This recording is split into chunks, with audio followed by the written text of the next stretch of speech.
Hi there, and welcome to Master of Horror. All stories are true, and most of them are of my own experiences, that I have lived in a haunted house for more than 8 years. Please like and subscribe, and also comment and share if possible, because it really helps this channel. I thank you for being here, and I hope you become a part of Master of Horror. Now, let's begin. What you are about to hear is a true paranormal story that occurred in Texas in the mid-1990s. If you are listening to this, just know that these are actual events that occurred and have been witnessed by two different people from two different perspectives. The Troll. In 1995, in Rosenberg, Texas, around 10 o'clock p.m., two women were having an argument outside their townhomes. One of those women was my mother, Emily. The other woman was a witch. My mother had noticed that this witch lady was throwing salt around someone else's doorway. She went outside to confront this witch lady and to rebuke her in the name of God and Jesus, telling the witch that what she was doing was really bad and against God. The witch lady got very upset and started yelling at my mother. They both were screaming at each other. Little did my mother know that something was watching and went home to attack my older brother. He was watching all this unfold outside his upstairs window. At the time, he was the only one home, as everyone else was gone for the night. While they were arguing outside, my brother was looking out through the mini blinds when all of a sudden he heard something walk across the doorway behind him. At this time, my brother was confined to a wheelchair because he had broken his leg playing football. That is the reason why he did not leave that night with the rest of the family. He was about 17 years old, and he was pretty heavy set, about 6'3". When he turned around to look at the doorway, he saw the end of a white wedding dress dragging by the doorway. He knew nobody else was in the house. He was so afraid, yet at the same time, he was curious. He got up out of his wheelchair and started making his way towards the doorway, wanting to know what it could be. When he made it to the doorway, he glanced down the stairs, and that's when he saw something that shocked him to the core for the rest of his life. He said he saw the side view of a female troll wearing a long-sleeve, old-style wedding dress. It had black long hair and dark skin. The troll was smiling and walking slowly around the corner, away from the stairs. My brother said he froze in shock, that he could no longer move his body. When this happened, he knew he had to leave the house because he felt like things could get much, much worse. He heard something in the room behind him, the same room that he was just sitting in. He then quickly started limping down the stairs with one hand on the handrail and the other on the wall. As he was going down the stairs, something reached over the side rail and grabbed his hand. When he looked down at it, it was a black hand with long fingernails. The hand felt ice cold.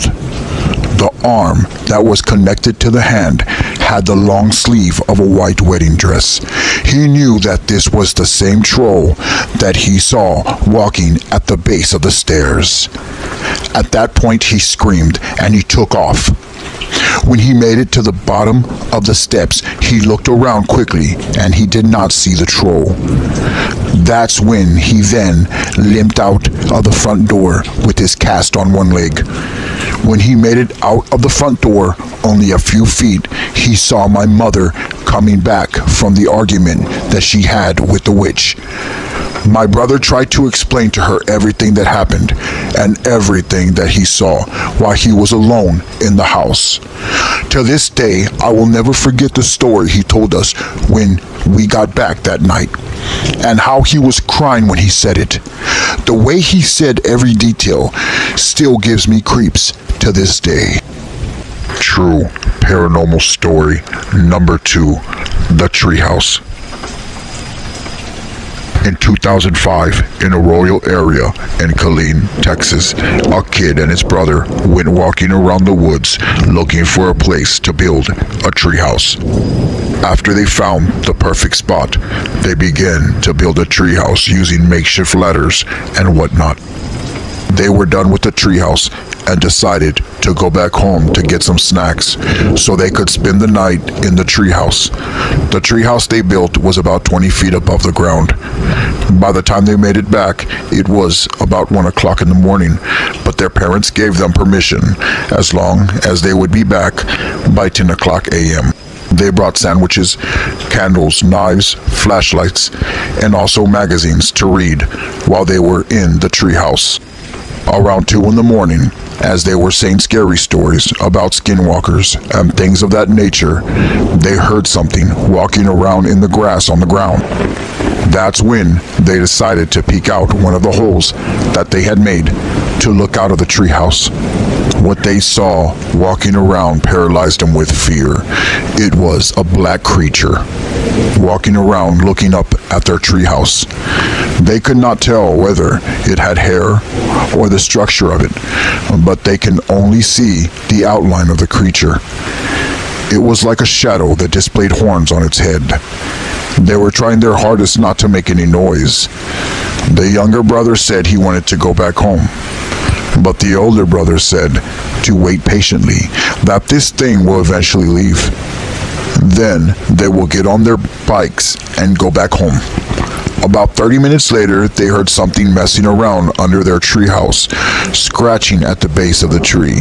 They knew that they pulled up the ladder into the treehouse, so whatever it was would have to climb 20 feet just to get into the treehouse.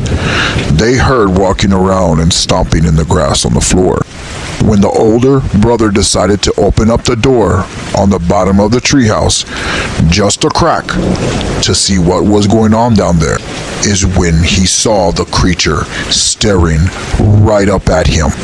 He slammed the door closed and put heavy items on the door to prevent anything from coming into their treehouse.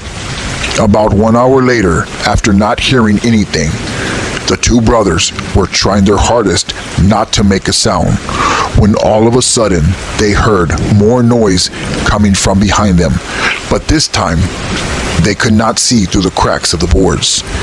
At the same time, they heard something trying to crawl up the tree.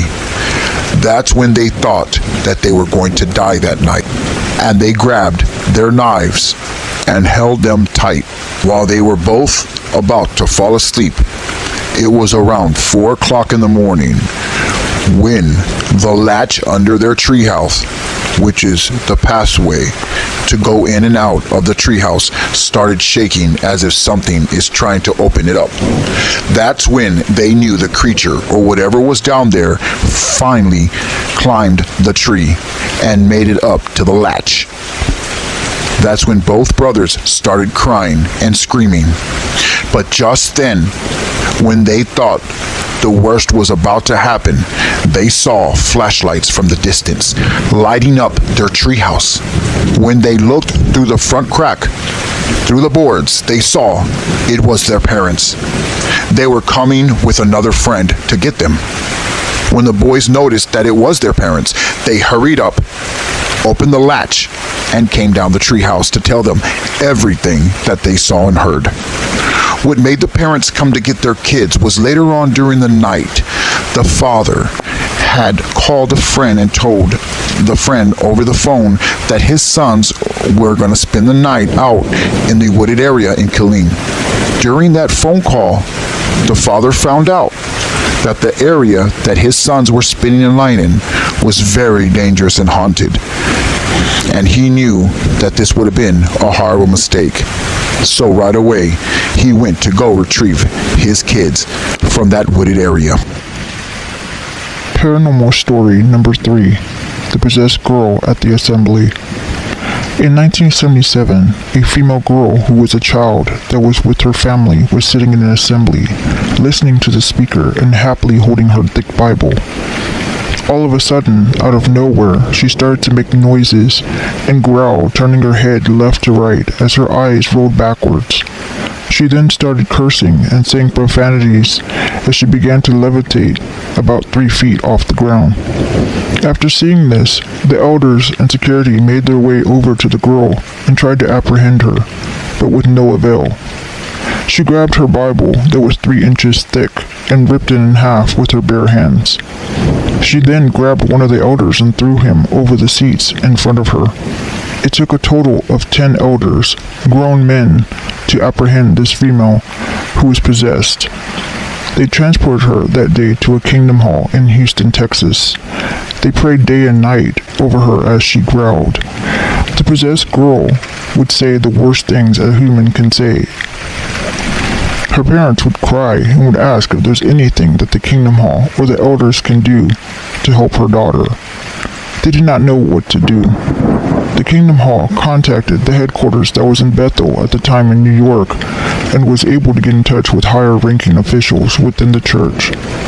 The officials called back on the second night and said that the elders need to go to the girl's house and burn anything that has to do with satanic cultism. The elders went into the girl's house and found many records that had satanic subliminal messages, especially when played backwards. Around this time, many rock stars and rock groups would have music as subliminal messages that when played backwards, it would say many things that had to do with the devil. After burning these records and throwing away other memorabilia that the girl had in her room, they ran back to the Kingdom Hall, where the girl was still possessed. 24 hours later, they did not know what to do. That's when they went back to her house and made a phone call to the headquarters. They had to wait there for several more hours until they finally got a call back. When they got a call back, one of the officials from Bethel asked the elder on the phone, "Is there any animals or black cats in the house?" The elder looked across the room, and staring dead in his eyes of the elder was a black cat. It was the girl's cat. The elder told the official on the phone that yes, there's a black cat staring at him at the moment. The official from Bethel said that the black cat can hear everything going on the phone and knows everything that's about to happen. The instructions were to get a gun and shoot the cat. That the demons that were inside of satanic records went into the cat most likely. So before they can even shoot the cat started cursing at them in different languages and speaking like a human. The cat was running around the house. After shooting it 12 times, the cat finally died. And as soon as the cat died, the girl that was at the Kingdom Hall woke up and started crying. This story of possession was one of the main ones that caught my attention, because this was a real incident and had been said over and over by different people from different points of view. This happened in Houston, Texas, in an assembly of the witnesses in the 1970s. If this teaches us anything, it's that the things that we bring into our house have a huge impact on us and our family, and there are consequences to things that are satanic. Please be careful.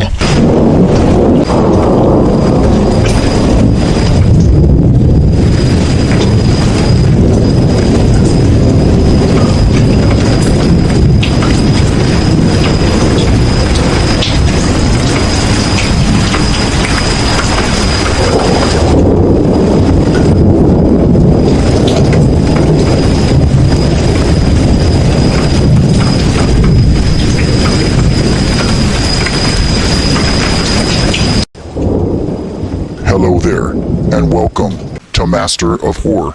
These are 3 true paranormal stories in the rain. Just to let you know, these stories are 100% true, and most of them are from my own experiences. If you like what you hear, please like and subscribe, and if possible, share. Okay, now let's begin. First story, the Tatums. In the mid-1980s, in a quiet suburb near Atlanta, Georgia, Jim and Kate Tatum built a new home with plans to retire, but 5 months after they moved in to their home, the Tatums began to experience a series of unexplained occurrences that would ultimately force them to put their house up for sale. One dark night, Kate could not sleep. She felt something was in the hall outside her bedroom. When she got up to investigate, she saw a glimpse of a dark black figure walking past her open doorway. She told her husband Tim, and he searched the whole house with nothing to show for. Shortly after the incident, Kate began to just suspect that it may not have been an actual person, but maybe a ghost or even a demon. 2 months later, one night in March, Jim was working upstairs on the house. He stopped working when Kate called him for dinner, and he unplugged his drill and put it to the side. As the evening wore on, Jim decided to watch a movie, while Kate went upstairs to read a book. 1 hour later, Kate heard the sound of the drill outside her bedroom. She thought Jim was teasing her about having seen a ghost, but before long, she felt that the joke had gone on for way too long, and got up out of bed and walked into the hallway. It was empty, and the drill was unplugged, laying on the ground. When she knelt down to touch the drill to see if it was warm from being on, it was ice cold. Jim then bought Kate a bell to ring when she needed something. It was an angel bell that he had bought at a garage sale. This was because she had a surgery and was having trouble getting out of bed, and he didn't want her to move around too much, especially after having the surgery. So one night, Jim heard the bell ring and went to see what Kate needed. He found that Kate was sound asleep and the bell had not been moved. After the third time of this happening, Jim had gotten tired of the teasing of the ringing of the bell. One day, Jim and Kate were at the breakfast table and whispered to each other that only after ringing the bell 3 times, Jim would then know that it was Kate rather than it just ringing once like it had been doing by itself. Then, and only then, would he come upstairs. That very night, while Jim was downstairs watching TV, the angel bell rang 3 times, just as they had talked about. Believing this time it was truly Kate, Jim made his way upstairs, but what he found shocked him to the core. It was Kate, and she was sound asleep. Jim knew full well that the ghost heard their plans about ringing the bell 3 times while they whispered at the breakfast table. Jim picked up the angel bell and placed it on the dresser across the room. Jim says as he walked out of the bedroom, the bell rang a 4th time. Jim said he got chills running up and down his arms. He said he felt as if something was looking at him, and the fear he felt at that moment was unexplainable. The Tatums later moved out of their house. True paranormal story number 2, the haunted Tallman bunk beds.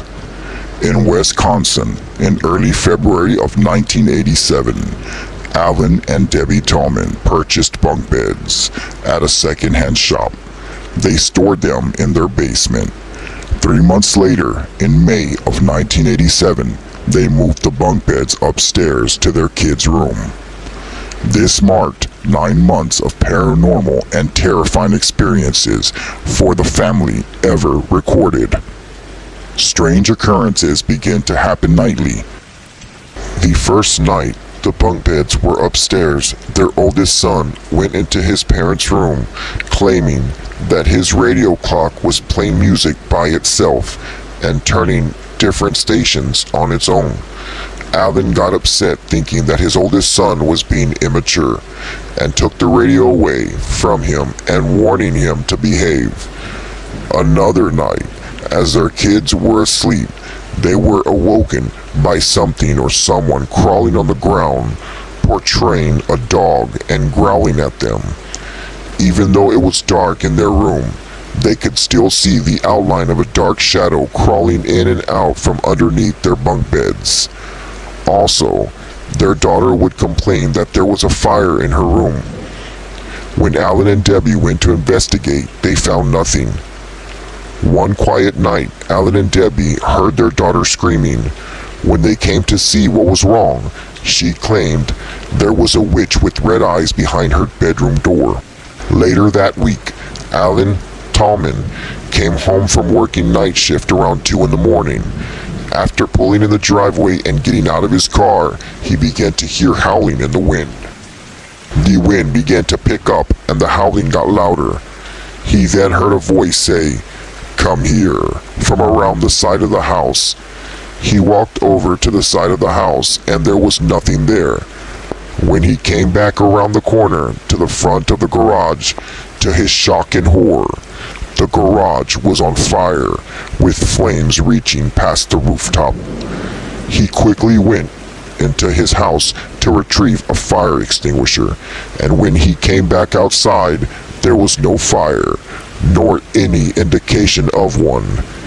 He walked inside his house and closed the front door in disbelief. But as he reached down to pick up his lunch kit, it was thrown across the living room by an unknown entity. There was a night where Mr. Tallman had to go to work and asked his brother Todd to stay the night with his family to protect them from whatever was haunting their house. That night, around 2 in the morning, Todd was asleep on the floor of the kid's bedroom when he was awoken by a noise he heard coming from the closet. Fog began to slowly appear out of nowhere. He then sat up and stared at the closet door as it began to slowly open. What happened next will forever be a secret that no one knows. A bright light filled the room and Todd witnessed something truly terrifying. He screamed and sat up petrified with no emotion in his face. He has never said exactly what he saw that night. Debbie entered the room and began to grab her children. She asked Todd what did he see, but he did not answer her. He slowly walked out of the room like a zombie with no facial expressions. After about a minute, he then snapped out of it and began to get the rest of the kids out of the house, and they left the house that night. The family then had the bunk beds crushed by a bulldozer, and not long after that, they moved out of their house, hoping that the ghost or entity would not follow them wherever they went next. True paranormal story number 3, the bull shirt. In 1990, when I was 8 years old, my mom had gotten me a Chicago bull shirt from a garage sale. Many unexplainable occurrences took place shortly after. The shirt had a picture of an angry-looking bull with red eyes, blowing smoke from its nose. I really liked it and I would wear the shirt a lot. One night when my mom came back from work, she pulled into the driveway and said that my dad was standing on the side of the trailer and looked at her and walked away behind the trailer. She thought this was kind of odd and went into the trailer expecting for my dad to be outside. Yet my dad was inside taking a shower. She asked him that night if he ever went outside to do anything, and he said no, that he had been inside the trailer the whole day. Shortly after that, weird things would happen daily, but one night everything changed. Me and my older brother and sister were playing cards in our room when something pulled on my brother's shirt from the closet door. My brother had his back against the closet. The closet door was not shut all the way, and there was an opening. He said something pulled his shirt, and we laughed, thinking that he was just joking around. We kept playing cards, and we heard another noise come from the closet. That's when me and my sister looked at my brother and we could see a person's hand reach out and pull on his t-shirt. We jumped up and all ran out of the bedroom screaming. We told my parents that someone pulled my brother's t-shirt through the closet door. My dad then grabbed a hammer and went into our bedroom and told us to stay behind him. My mother had the phone ready to call the police, thinking that there was an intruder in the closet. When my dad pulled the closet door open, the only thing that was in the closet was my Chicago Bulls t-shirt. All the other clothes that were in the closet were on the floor, and the Chicago Bulls t-shirt was the only thing still hanging, looking right at us. My dad decided to burn the t-shirt that night on the barbecue pit. We waited patiently as my father poured lighter fluid on the shirt, but as soon as the shirt lit on fire, we then heard the most god-awful scream come from the t-shirt. All I remember is we ran inside the trailer screaming, and my sister was crying. My mother would then say many prayers that night, hoping that whatever it was no longer in the trailer. After that night, we had no more unexplainable occurrences. Everything went pretty much back to normal. And yes, my mother never bought clothes from a garage sale again. Thank you for listening to Master of Horror. If you like what you've heard, then please like, share, and subscribe for more true stories like these. I thank you so much for listening. And from Master of Horror, good night, my friends. And don't forget to leave the nightlight on.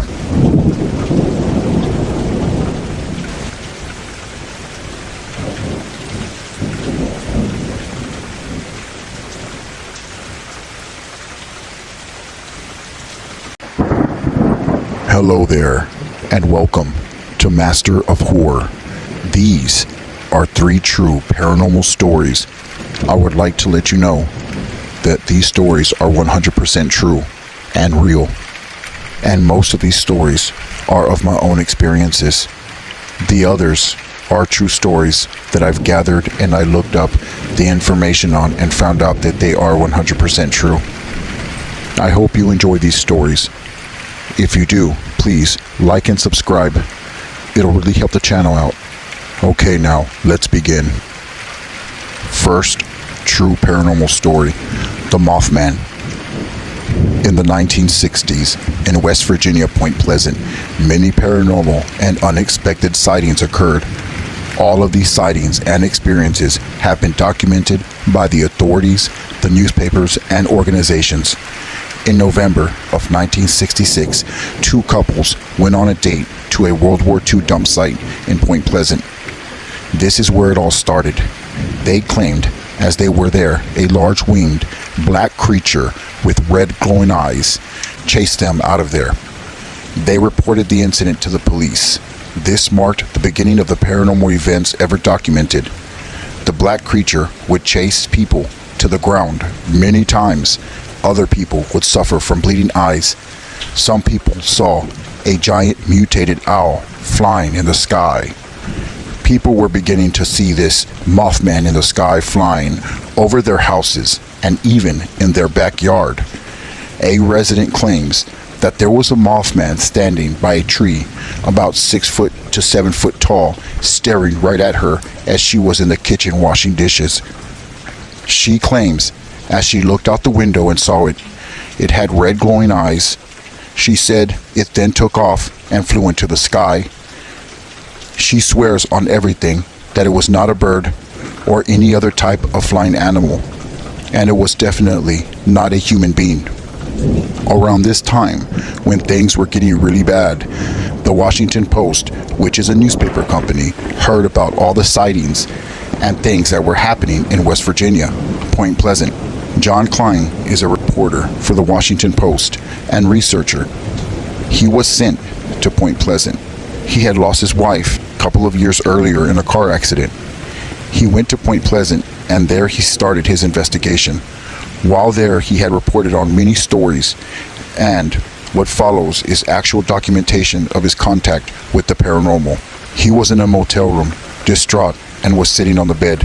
The phone then rang, and John Klein went to pick up the phone.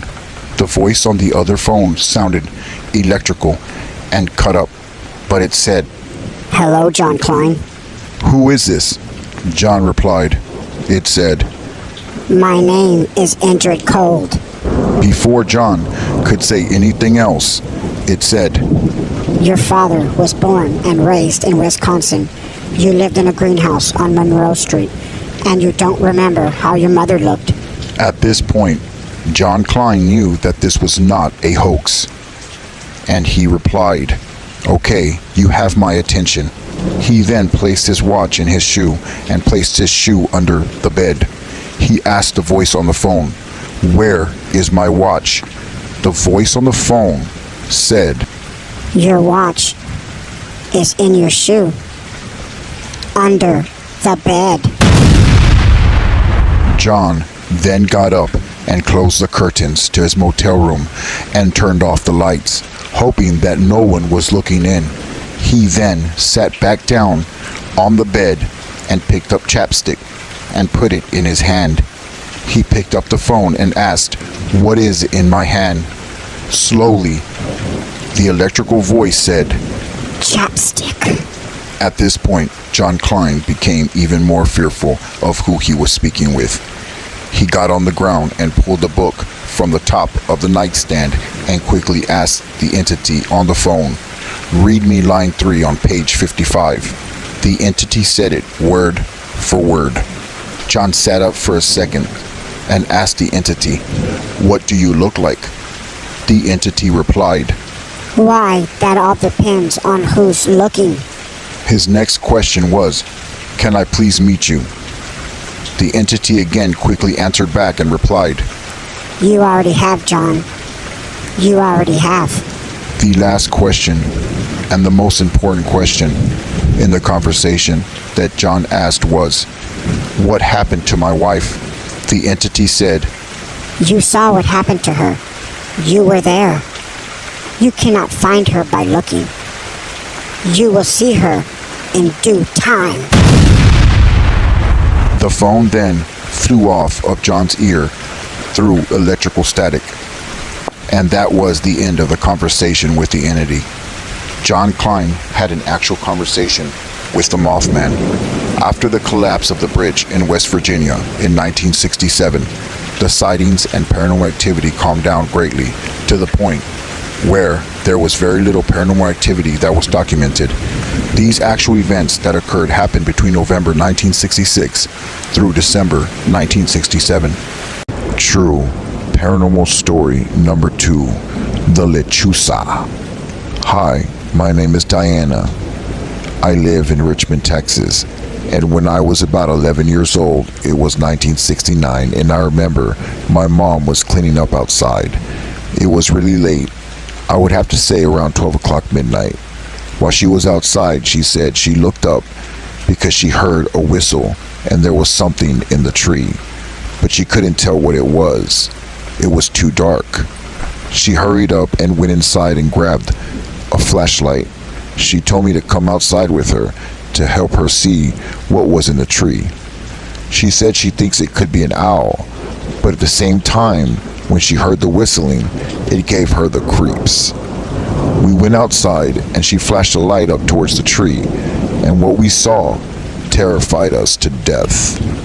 We looked up and there was a face, a human face on the body of an owl, but it was bigger than an owl. It was about 2 to 3 times bigger than a regular owl. It was looking directly at us. It was a woman's face with black long hair. Even the feet of the owl looked humanoid as it was clamping on the tree branch. It looked really mad and started cursing at us in Spanish. But right away my mom grabbed the shovel that was leaning against the tree. She threw it at the large owl in the tree and it hit the creature. The lechuza that we now know is what it's called fell to the ground and started shaking. Blood was everywhere. It was cursing and screaming at us. We were shocked and we couldn't believe what we were seeing. My mother quickly went inside the house to grab some gloves, but while I was alone with it, the lechuza looked at me in the face and said, "Y'all are going to pay for this, believe me." My mother then came back outside and grabbed the lechuza and placed it inside a cage that we kept outside for our pet dogs. She then closed the cage and locked it. She ran back inside to get my father, who was sleeping in the bed, and I followed right behind her. We couldn't believe that we actually caught a lechuza. When we all came back outside with my dad, the cage was open and the lechuza was gone. But how could this be? How in the world was it able to escape? I remember seeing my mother lock the cage door. There was blood all over inside the cage. Blood was even on the tree and where it fell on the floor. Days after this happened, I began to have nightmares, and I remember waking up in the middle of the night sweating. One night, I woke up from having a horrible nightmare, and I looked towards the corner of my room, and I saw a tall, dark figure looking right at me. I felt paralyzed, and I couldn't move. I tried to scream, but couldn't get any words out. I could only close my eyes, and I began praying in my head. I fell asleep somehow. I don't know how, but I was able to fall asleep. I know that it was connected to the lechuza. Unfortunately, my mother passed away years ago, but before she died, she told me that she herself would have nightmares of the lechuza. She didn't tell anybody she was having these nightmares. She said that she regrets what she did that night because she knows that it started haunting me and her. Luckily, the rest of the family didn't get messed with. But to this day, I stand by my word that what we saw was a real lechuza. True paranormal story number 3, the closet lizard. In the 1990s, a single mother was making her daughter some peanut butter and jelly sandwiches. She went to the bedroom and gave her daughter a peanut butter and jelly sandwich. Her daughter said that if she could have an extra peanut butter and jelly sandwich to give to her friend. So the mother went ahead and made another sandwich to give to her daughter. Her daughter quickly came back from the room, telling her mother if she can have another sandwich, that her friend that lives in the closet wanted another sandwich. So the mother went ahead and made her one more. Her mother was wondering where this little girl was putting all this extra food that she was claiming she was giving to her imaginary friend. At least that's what the mother thought. The mother thought that her daughter was throwing away the food. Her mom knew that no one could be in the closet because it's sealed off. Just to be sure, she wanted to know where the little girl was putting the food. So the girl's mom quickly followed the little girl back to the room after giving her the third sandwich. When the mother peeked inside the room, what she saw scared her to the core. A hand came out of the closet door and grabbed the peanut butter and jelly sandwich. She saw the hand grab the sandwich and pull it into the closet. She said the hand was green and slimy like a lizard. It had long claws for nails. The girl's mother ran into the room and grabbed her daughter and ran outside the house, called the police, and waited outside for them to come. But not long after the police went into the girl's room, there was actually a hole that they found inside the closet, behind the clothes, where someone or something can crawl through. The hole actually led outside towards the back of the backyard. Their house was barely built, but it was located near an army base, separated by a forest. 2 days later, the army showed up at the woman's house, asking for her to leave her house, that they had to conduct an investigation. The woman was baffled and confused, wondering what the heck was going on. After about 16 hours or so, the army officials finally left. The single mother and her daughter finally left and moved to another house To this day, this is known as one of the scariest home invasions known to be documented by police and the army. Thank you for listening to Master of Horror. Please like and subscribe so you can have even more continuous nights with Master of Horror and true paranormal stories.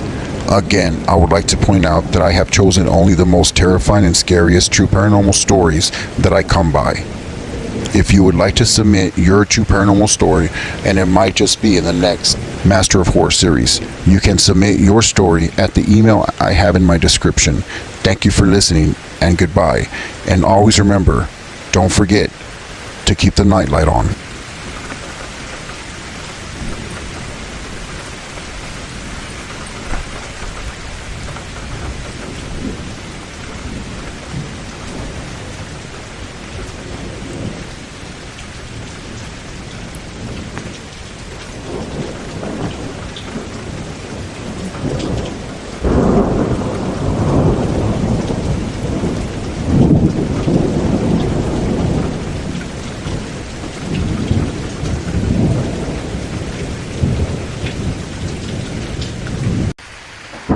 Hi there, and welcome to Master of Horror. These are 3 true paranormal stories in the rain. I would like to point out that all stories are 100% true, and most of them are from my own experiences and what I've heard. Please like and subscribe so you can hear even more scary, true, untold paranormal stories. I thank you for being here, and I hope you can become part of Master of Horror. Okay, now, let's begin. Scary True Paranormal Story number 1, The Club. Around the 1950s in Corpus Christi, Texas, my great-grandfather Pedro was outside one night playing his accordion.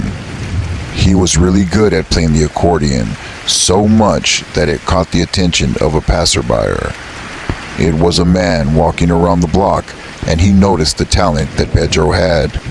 The man introduced himself and asked Pedro if he's ever been in a band before, and my great-grandfather said yes, but at the moment, he wasn't in a band nor was he working. The man that was speaking to Pedro, my great-grandfather, had a trench coat with the 1940s hat. The man gave him directions to the club that was nearby in Corpus Christi and asked Pedro if he wanted to perform with his band at the club the following night. My great-grandfather had never been to that club before. He was really excited and accepted the invitation. The following night, he got ready and packed up his accordion and made his way to the club around 10:30 that night. When he opened the doors and walked in, he said it was loud and there were so many people dancing and drinking. The only thing he mentioned at first was that everyone was wearing old clothing and it was freezing cold in the club. He said he made his way on stage and saw the guy he spoke with the night before playing an instrument on stage. My great-grandfather was really nervous, yet he was eager to start playing his accordion, especially since he knew the song that they were playing. He said he took his accordion out and started playing. But about 5 minutes into playing music and watching the people dance, he began to feel uncomfortable, as if everyone was watching him all at once. He said that's when he turned over and noticed the singer and looked at his feet. At that moment, his heart stopped. He said the singer had hooves for feet, and as he turned around to look at the rest of the band, they all had animal feet. The person playing the drums, he noticed, had chicken feet. He looked at the people dancing, and they all had the feet of an animal. He looked down at a woman who was dancing in the front, and she had pig feet. His face went cold, and he said he could no longer move his body. He said at that moment the music stopped, and everyone in the club looked at him with a straight face. He said that he felt as if you were going to die. The fear that was in him could not be described through words. The lights started flickering in the club, and that's when he ran out of the club and heard laughing behind him. It was as if everyone in the club was laughing at him. He left his accordion case behind with some other belongings, and as soon as he ran out the door, he began running down the street screaming. When he made it home, he told my great-grandmother what he saw at the club, and she did believe him. He wasn't able to sleep all night because of the trauma that he experienced that night at the club. But the very next day, he went to the club to get his accordion case that he had left behind. And if anyone was there, to his shock and surprise, the club was shut down and boarded up as if it had been closed for many years. He went to speak with some people at the city hall and found out the club burned down 10 years prior. More than 100 people burned alive in it, including the band members. He was able to get a hold of a picture of the band that was playing the night of the fire, and lo and behold, the man that invited him to the club that night was the leader of the band in the front of the picture. This is a true story, and yes, it's 100% paranormal, by my father about his grandfather. Scary, true, paranormal story number 2, Area 51. In the mid-1990s, in a suburb in Nevada, this guy and his wife and 2 kids used to live down the street from my house. His name was John, and we were pretty good neighbors. We weren't the best of friends, but every time he had a barbecue, he would invite me and my wife. So one weekend, I had this Labor Day barbecue, and we all were getting pretty drunk. I remember we were sitting around my barbecue pit, talking and laughing and stuff like that, and John was getting pretty wasted. There was about 4 or 5 of us in total. John was laying on the grass looking up at the stars, and I was sitting closest to him. He pointed to a star and said, "Hey, do you know what the name of that star is?" I told him no, I don't. He said, "It's called Andromeda," or something like that. He then said, "Do you know aliens live on the star? They're not grays, they're actually a different type of alien race, almost like ours but taller. They are here on Earth with us, and I actually work with them." I started laughing and was thinking that this guy had a little too much to drink. I said, "Where do you work, buddy? If you don't mind me asking." He said, "Area 51. I was like, "What's that?" He said, "It's a really high-level classified military base that aliens live there, and they work with us." I thought he was just drunk, but then he said something that scared me to the core. He said, "We're probably being watched right now in the sky. They have invisible UFOs now, and they can hear pretty much anything and everything we do." He then passed out. His wife came to get him that night. Me and another buddy of mine helped carry him to the house. His wife thanked us and closed the door. I made my way back home and started cleaning up the trash and empty cans in the backyard. As I was doing this, I heard a dialing electrical noise right above my head. When I looked up, I saw a craft-like object in the sky. I rubbed my eyes and looked back in the sky, and it was gone. I began to doubt myself and suspect it was probably my imagination. I also remember what John had said earlier that night, but then I realized he was shit-faced drunk. I made my way inside and fell asleep on the couch. But the following morning, I saw that John had left his keys on the ground in the grass, and I went over to his house to return them. As I was getting closer to his house, I noticed both of his cars were gone. Then when I came close enough to his house, I saw through the window that his house was empty, as if he moved out overnight. His garage door was also open with everything cleared out. I opened his door to his house and stepped in. There was not one piece of furniture. The fridge was empty as if it was never lived in. Everything was gone, even his wife and kids. There was no sign of anyone living there. I later put everything together, and maybe he was telling the truth. I know they had to have hurt him that night. I hope, if anything, he's okay. This really did happen, and if no one believes it, it's totally fine. I wouldn't either. Scary, true, paranormal story number 3. Stranded in the woods. Hi, my name is Jason, and I moved out to Killeen, Texas about 10 years ago. I lived in the country, and when I say country, I mean the literal country area. My nearest neighbor was about 10 minutes from me. The way to get to my trailer has really sucked. It was surrounded by woods. The road was a dirt road that was no wider than my car itself, with branches and trees nearly scraping my car when I would pass by. The worst part about living in the country was the fact that I never had phone reception. Only at home I had phone reception through my Wi-Fi. I would get out of work really late. Sometimes I would have to drive back home as late as 4 a.m. I dreaded driving back home from work. It's 1 hour of pure wilderness in the pitch dark. One night I was having car trouble, and the worst thing imaginable happened. My car completely broke down. I was driving on my way home, and I was in the middle of the wooded area when my car completely stopped on me. I could not start it. I turned off the lights, and it was pitch black.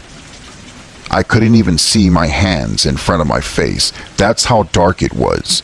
It was about 2 o'clock in the morning, and I knew I was going to have to sit it out till either someone came by or the sun came up.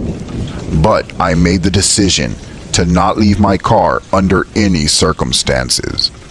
After about 30 minutes, I decided to lay down in the back because I could see movement in the woods around the trees. I was really scared. I locked my car doors and I laid down with my eyes closed. I heard something walking around my car. This frightened me to the core. I literally felt my face go cold and I was shaking. And I knew I was going to have to sit it out till either someone came by or the sun came up. But I made the decision to not leave my car under any circumstances. After about 30 minutes, I decided to lay down in the back because I could see movement in the woods around the trees. I locked my car doors and I laid down in the very back seat on the floor, hoping that nothing could see me. While I was laying down with my eyes closed, I heard something walking around my car. This frightened me to the core. I literally could feel my face go cold, and I was shaking. The handle to my car door started shaking as if something was trying to open the front door. I remember trying my hardest not to move or make a sound, but I literally could hear the sound of my heart pounding in my chest. Whatever it was walked around towards the back door where my head was and started to open the back door. To my horror, I forgot that the back door does not lock, and it literally opened. I kept my eyes closed, and whatever it was can now kill me. My head was face down on the floor, and I could hear breathing, heavy breathing. I knew whatever it was saw me already, even though it was pitch dark and I was laying on the ground. I heard a small growl, and that's when I felt something grab my shirt and pull on it. I started screaming and yelling for help. I couldn't see what it was. All I remember was feeling something scratching me. It pulled me out of the car, and I hit the grass. I must have passed out. All I remember is waking up on the ground when the sun was already up. I had scratches all over my body and a huge bite mark on my leg.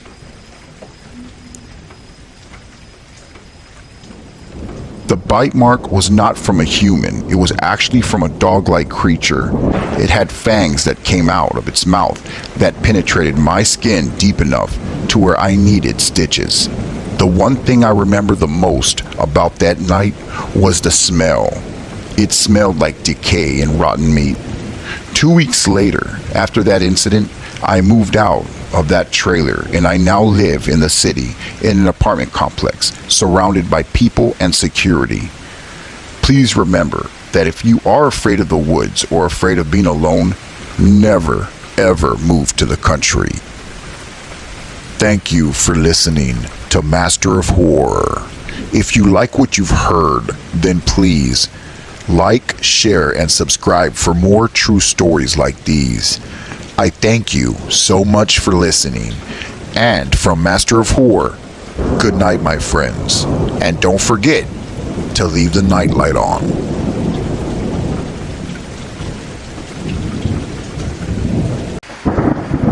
Hi there, and welcome to Master of Horror. These are 3 true Wendigo and paranormal stories in the rain, number 23. As you should know, I have chosen only the most scariest true paranormal stories that I've ever come across. Some of these stories are of my own experiences. Please like and subscribe, it really helps the channel. Now, my friends, let's begin. Scary, true, paranormal story number 1, The Haunted Apartment. In 1990, when we temporarily lived in West Virginia with my grandpa, many unexplainable things occurred. At night, the sound of dishes being thrown across the kitchen would wake us up, only to find the kitchen in perfect condition, and all the dishes were never moved. This happened for many nights. Most of us would feel as if something was constantly watching us. I was only about 7 years old. Yet I do remember as if it was yesterday.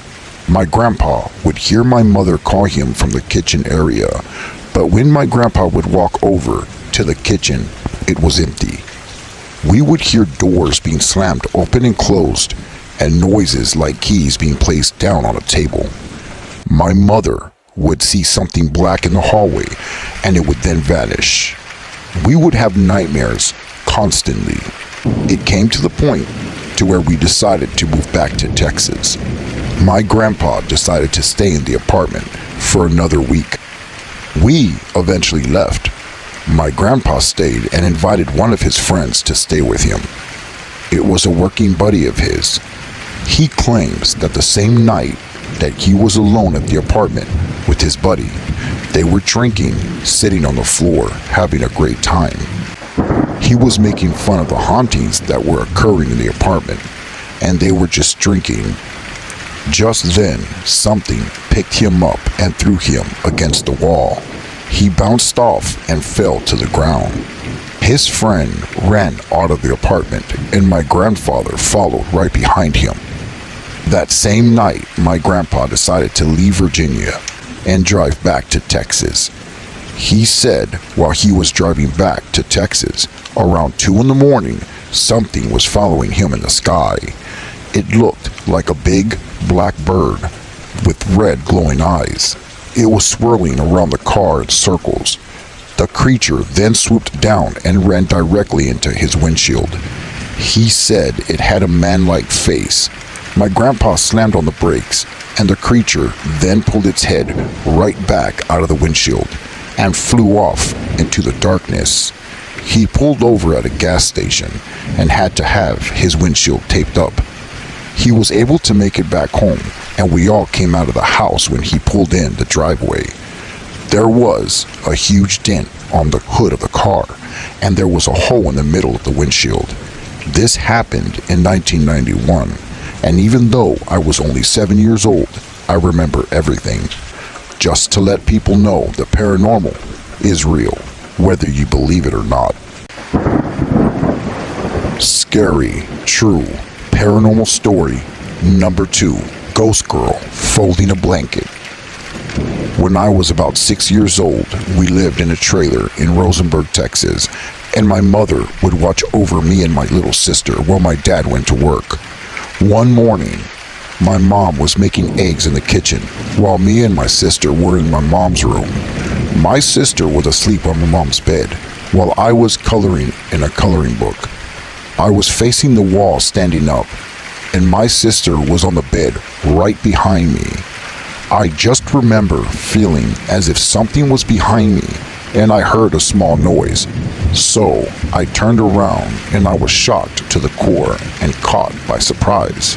There was a blue-looking girl, around 12 or so, staring right at me. She was slowly folding a blanket, looking right into my eyes. She had black, long hair, and it looked wet. Also, it looked as if she was wearing a nightgown. This ghost-looking girl was inches away from my little sister who was asleep on the bed. I smiled and I said hi to her out of fear and waved at her. I slowly turned back around towards my coloring book, and deep inside I was petrified. I started coloring again, yet my mind was set on running out of that room. I was so afraid of this girl catching me while I was trying to run away. Yet, I counted down from 5. As soon as I got to 1, I took off out of the room screaming. My mother was in the kitchen and she turned towards me, wondering what happened. I explained everything to my mother. At first, she didn't believe me, but she eventually decided to go look in the room. She went into the room where I saw the girl, and nothing was there. Just my little sister sleeping on the bed. My mother told me to stay out of the room. After about 10 minutes, I then slowly walked up to the doorway and peeked into the room, and nothing was there. I then walked in and looked around the room, and to my shock and surprise, there was a wet spot right where the girl was standing. I looked towards my little sister, and there was a blanket on top of her. It was the same blanket that the ghost girl was folding. Scary, true, paranormal story number 3, The Goat Girl. While I was driving down the highway one night, headed home from working late at my job, I came across a young woman standing on the side of the road. I pulled up to her and asked her if she needed a ride, and she then nodded her head up and down and smiled at me. I opened my truck door and she hopped in. As we began driving down the road, I asked her where she was headed, and she told me to just go to the nearest town, which was about 20 minutes away. This girl looked young, maybe around 18 years old, and she did not talk the whole time. I decided to play some music, so I put my tape in the cassette player. After about 3 minutes of listening to music, I reached over to turn off the cassette player, but I accidentally hit the eject button, and the cassette tape fell onto the ground of the truck. She looked down at the cassette on the ground, and so did I, but I was driving at the same time. So, as I held on to the wheel with one hand, my other hand reached down to the ground to pick up the cassette. I was looking at the road, and every once in a while I had to look back down to the floor to grab the tape. The cassette tape was right next to her feet. As I looked at her feet, I was shocked to the core. What I saw to this day has petrified me. What I'm about to tell you is something that only the brave can handle. This girl had goat legs and goat feet. Her legs had fur and her feet were hooves. I was in shock and my eyes opened wide and I could feel my face go numb. I quickly looked at her and she was staring right at me. She knew that I saw her legs. I sat back up really quickly, and through the corner of my eye, I could see she was still staring at me. I couldn't stop shaking. She then started laughing. I can hear her laughing and giggling, yet through the corner of my eye, her mouth wasn't even moving. I slammed on the brakes and reached over quickly, grabbed the handle to the truck, and I opened the truck door. I lifted up my leg and I kicked her out. She flew out of the truck. I then slammed on the gas and took off. I was driving the truck well over 100 miles an hour down the highway. I looked over to my left out of the window, and her face was looking right at me. She was flying and gliding right next to my truck window. How was this even possible, I thought. She was cursing and yelling. I could hear her screaming through the window. I drove even faster, and I don't know how fast I was going, but it must have been fast because she vanished. I made it to the nearest town. I got off and had to get my composure together. I was traumatized, and to this very day, I still am. Thank you for listening to Master of Horror. These are 3 scary, true paranormal stories in the rain, number 23. If you like what you've heard, please like and subscribe so you can get more great true paranormal stories with rain sounds. Well, my friends, good night, and don't forget to leave the nightlight on.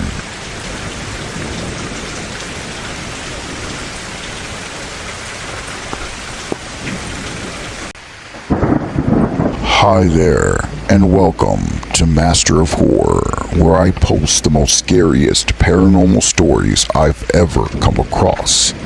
Thank you for listening, and please like and subscribe. These are 3 scary paranormal and Wendigo stories in the rain, number 24. Okay, my friends, let's begin. Scary, true, paranormal story number 1, The Smurfs. This true story takes place in Mexico. In the mid-1990s, the Rodriguez family purchased some toys at a garage sale and took them home. Some of these toys were the Smurf family toys. Smurfs are a blue character-like toy that originated in the 1980s. The Smurfs had a lot to do with magic and dabbling of the occult. They were based on a 1980s cartoon series named The Smurfs. They were regarded as just children's harmless play toys. Well, it began one night when the kids would claim that they would hear horrible nightmares and couldn't sleep at night. They would hear walking around in their room and noises coming from their closet where the toys were kept. It wasn't long for things to get much worse. One night, the father went to the restroom and could hear low chattering coming from his kids' room. He went into their bedroom and found the Smurfs in the middle of the bedroom floor, all facing each other in a circle. He then placed them back in the closet where they were kept, with all the other toys. When their mother got up one night, to her surprise, the Smurfs were in the living room by themselves. The father put the Smurfs in the trash can outside after that night. The following morning, the kids claimed that they heard noises coming from their closet. Mr. Rodriguez ran outside and opened the trash can. To the father's horror, the Smurfs' toys were no longer in the trash can. The family then placed all the Smurf toys in a trash bag and into the trash can by the road. Little did they know that this was not the end. At 3 in the morning, the family was awakened by loud sounds coming from outside. When they looked out the window, they claimed that these little blue Smurf toys were throwing rocks at their house and cursing. The front yard was in shambles, and all of their trash was scattered across their front yard. They then began to pray out loud. The assault on their house went on for another 4 hours until the sun came up.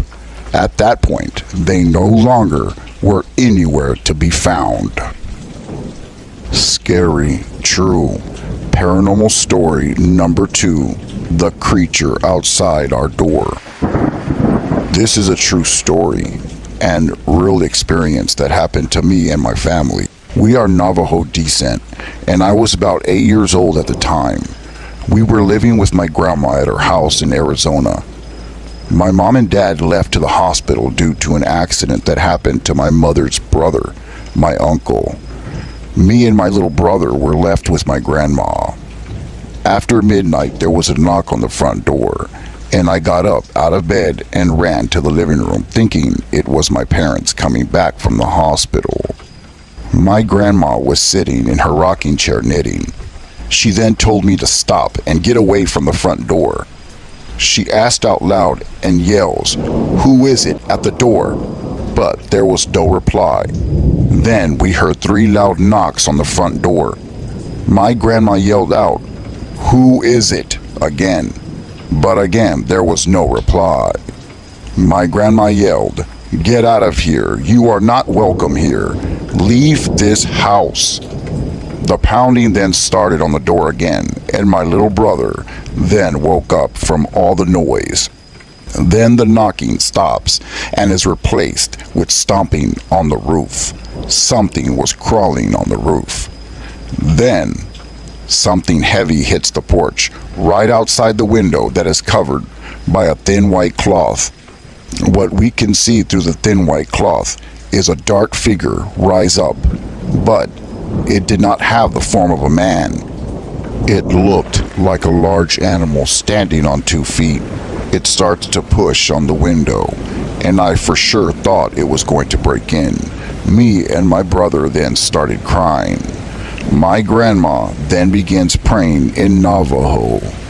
Then, all of a sudden, everything stopped, and everything goes silent. Moments later, lights gloomed through the front window. It was my parents coming back in the car. Years later, my mother told me that this skinwalker had a score to settle with my family, and that night he wanted to take away my little brother, but it did not know how wise and smart my grandmother was in her Navajo ways and the knowledge that she possessed that scary night. Scary, true, paranormal story number 3, The Growl. One night, me and my daughter were in my room and decided to say scary stories, 'cause there was nothing else to do and the thunderstorm took out our electricity. So we decided to say scary stories to pass the time. My other daughter and my wife were in the kitchen trying to find candles. I was telling my daughter the story about a man who was in the hospital and had a dream about a little girl who gave him a baby bear and told him to hold on to it. And when this man wakes up from his dream, his wife then says a little girl came into the room while you were asleep and had placed this bear on top of you. By the way, this is a true story. As I was telling my daughter this true story, we began to feel as if something was watching us. Since this was a true story that I was telling my daughter, I know we must have attracted something, or something was listening, because we both felt as if something else was in the room with us. Me and my daughter were laying on my bed. We were separated by some blankets and a pillow, and the room was pitch dark. As I was finishing the story, I paused for about 10 seconds because I thought I heard something on the ground. It was completely silent. Out of nowhere, we hear someone say, "Growl." It sounded like a little kid was on the ground trying to scare us, and this little kid said growl. After hearing that and knowing that no one else was in the room with us, my daughter began to scream for dear life. The hairs on my arms and on my neck went straight up. I could hear crawling around on the floor as if somebody or something was trying to scare us. Just then, my wife hurried to the room and opened the door and turned the lights on. There was nothing in the room with us. Now, fast forward about a week later, I was in my room alone thinking about that night, and all of a sudden, I feel something crawl onto my bed. Knowing that I was the only one in the room shocked me to the core, and I was petrified. So many things were going through my mind, like who the heck is in my room, and who just laid down next to me. I slowly got up and turned the light on, and out of the corner of my eye, I saw a black shadow laying on my bed. If I learned anything from this, it's that when you say these scary stories, scary things can happen because something could be listening. Thank you for listening to Master of Horror. These were 3 scary, true Wendigo and paranormal stories, number 24. If you like what you've heard, please like and subscribe for more true paranormal stories in the ring. Okay, my friends, till next time, have a spooky night, and don't forget to leave the nightlight on.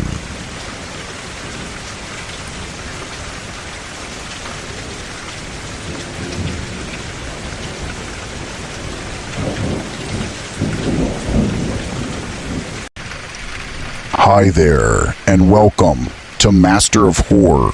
These are the scariest stories I've ever come across and are handpicked by me. Some stories are from my own experiences, and again, I have lived in a haunted house for longer than 8 years. I also have rain in my background specifically to help you relax if needed. These are 3 true Wendigo and paranormal stories in the rain, number 22. Thank you for listening, and please like and subscribe. It really helps my channel. Okay, now let's begin. True paranormal story number 1, The Walking Cheetah. Now, I heard this story about 5 years ago, but after finding out this was 100% true, I decided to add this true story. It really scared me. Story told by Jim Walker. Hi, I'm a mechanic. And in the 1960s, I was about 19 years old, and I had gotten done working late on some cars that I was working on at the shop. It was about 9 o'clock p.m. or so. I remember saying goodbye to the owner of the shop and getting into my car. I don't know if many people know about the Bridgewater Triangle, but it's known to be a very paranormal hotspot. I don't live in it, but I did have to drive through there every day to and from work on one of the main highways. One night, I remember that I was truly tired and I just wanted to get home. I was driving down the highway. It's surrounded by woods on both sides of it. It took me about 20 minutes to get home from work. At this time, I was unfortunately the only one on the road. About 10 minutes into my drive, I noticed that the light above my head started flickering. I didn't pay much attention to it. Then my car started shaking and it completely stalled out. I was surprised because I always kept up with my car and made sure it was in top-notch condition. I pulled over to the side of the road and I got out with my flashlight in my hand and walked over to the hood of the car and I opened it. I couldn't find anything wrong with it. There was nothing wrong with the engine. Being a mechanic, I felt like I could fix any problem. But at that moment, I felt very vulnerable, being alone in the dark at night on the side of the road. I heard a noise to the left side of me in the woods and flashed my light towards the noise. I couldn't see anything. I started to get really scared at that point. I got in my car and tried to start it again, but it still did not start. So I got out once more and I hurried back out of my car and flashed my light into the engine, trying to see why it didn't want to start.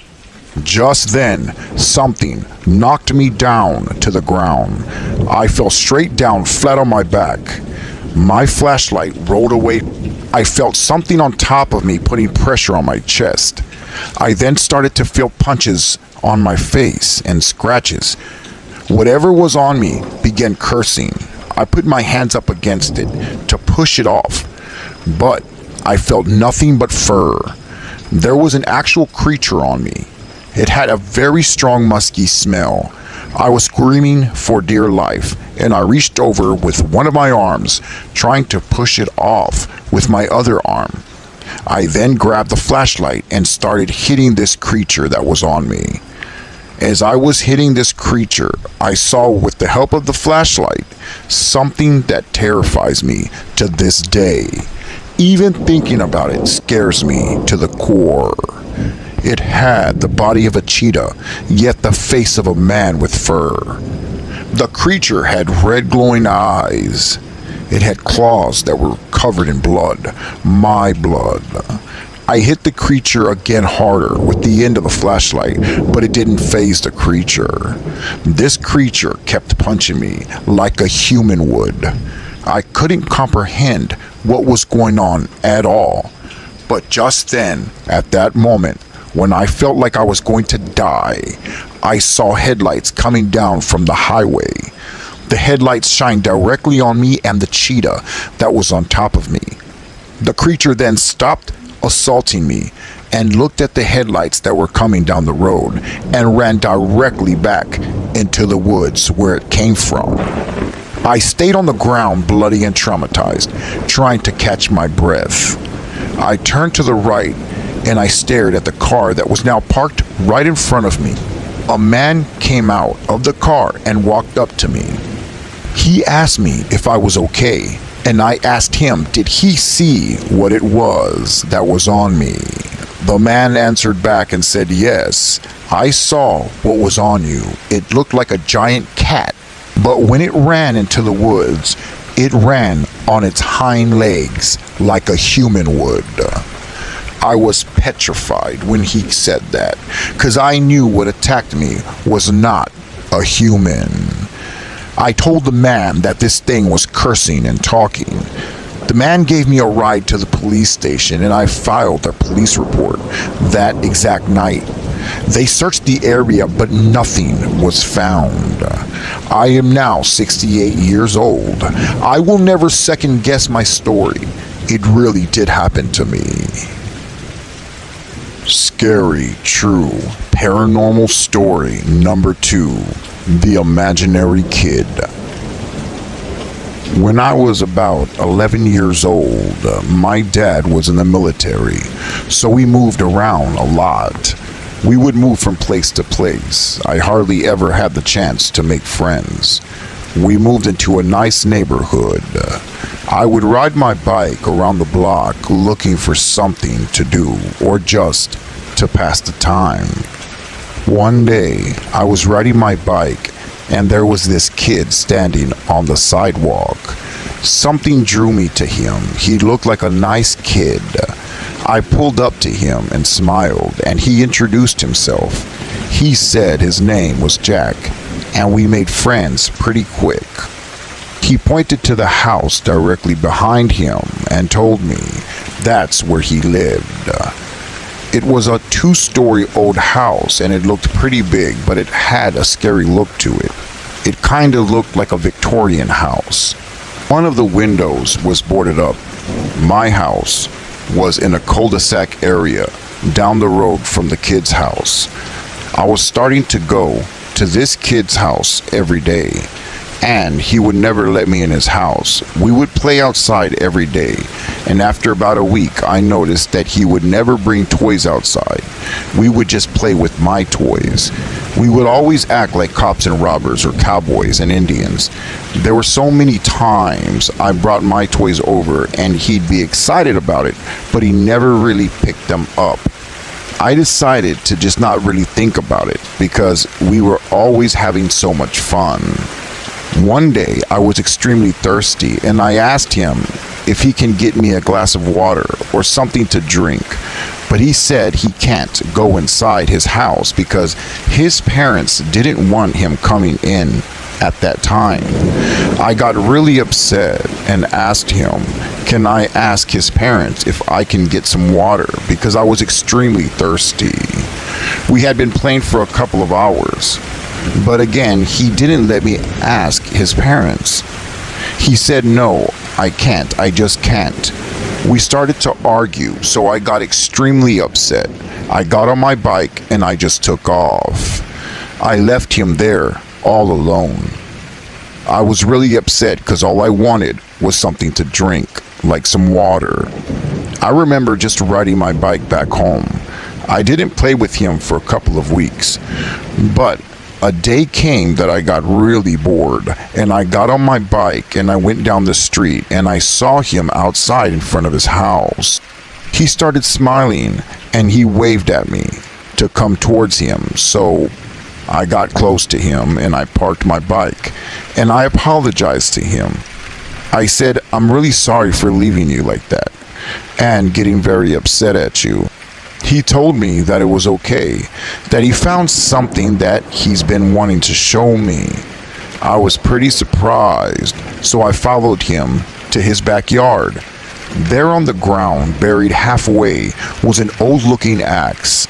He pointed to it and said, "Look what I found, it's really cool." I agreed. He then told me to dig it up, so I pulled it out of the ground. Then I followed him to a log that was nearby on the ground. He said for me to hit the log with the axe, but I told him to do it. I felt weird, like something was up.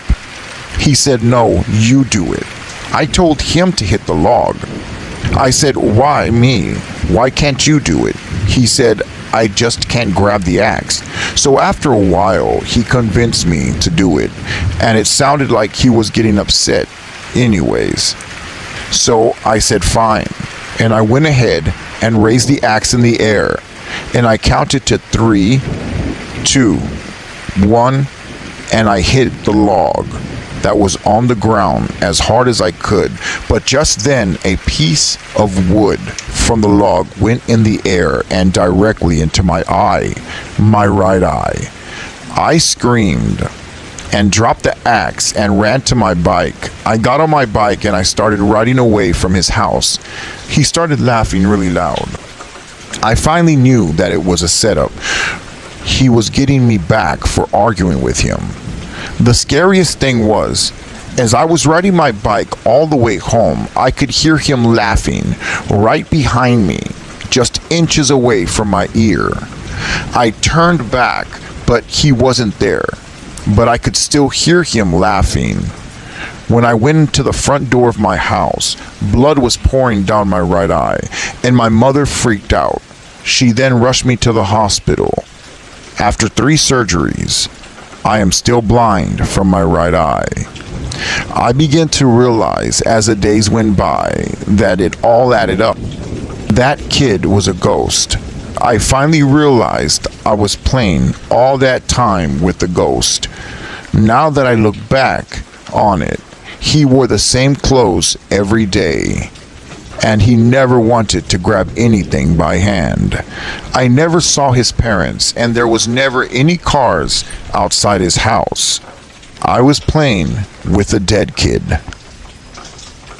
Scary, true, paranormal story number 3. The entity under the car. Me and my family took a trip to visit relatives in Mexico. When we were leaving, we bought some things from a vendor on the side of the road. It was a cowboy hat and some candies. We got back on the road, and after about an hour or so, our car started shaking. My dad pulled over and checked the engine, but the engine was fine. So we continued driving again. Then we got a flat tire. So we had to pull over and fix it. We started driving again. Then the engine started smoking. So my dad had no choice but to pull over at a gas station. We went into the gas station and got some oil and water for the car. And on the way out, there was this old man sitting down outside the gas station. He told my dad that the reason why he was having these problems is because there is a demon under your car, and it's looking right at us. Did you buy anything recently? My dad told the old man that we got a hat from the side of the road. The old man said that the entity was connected to that hat.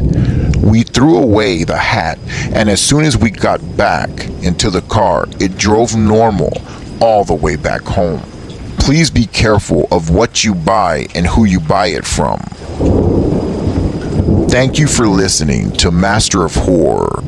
These were 3 scary true paranormal stories in the rain, number 22. If you like what you've heard, please like and subscribe. And also check out the other scary paranormal stories on my channel. Good night, my friends. And don't forget to leave the nightlight on. Hi there, and welcome to Master of Horror, where I post true paranormal Wendigo and cryptid stories.